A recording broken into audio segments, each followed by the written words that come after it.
শ্রী শ্রী রামকৃষ্ণ কথামৃত সপ্তম পরিচ্ছেদ 1884 19 অক্টোবর।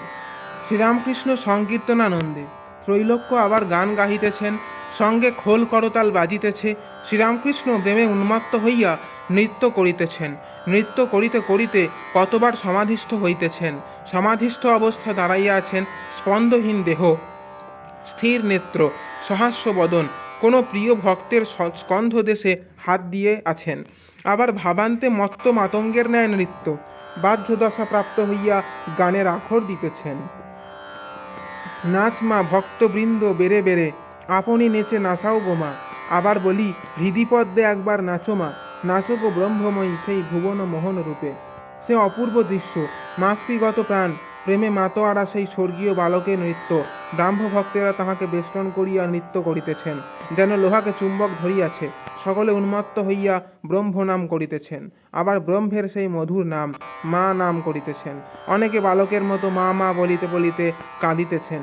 কীর্তনানন্তে সকলে আসন গ্রহণ করিয়াছেন। শ্রীরামকৃষ্ণ আসীন, সম্মুখে বিজয়, বিজয়ের শাশুড়ি ঠাকুরানী ও অন্যান্য মেয়ে ভক্তেরা তাহাকে দর্শন করিবেন ও তাহার সঙ্গে কথা বলিবেন বলিয়া সংবাদ পাঠাইলে তিনি একটি ঘরের ভিতর গিয়া তাহাদের সঙ্গে দেখা করিলেন।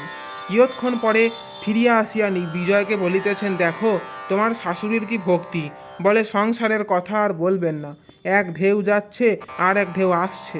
আমি বললুম, ওগো তোমার আর তাতে কি, তোমার যা জ্ঞান হয়েছে, তোমার তো জ্ঞান হয়েছে।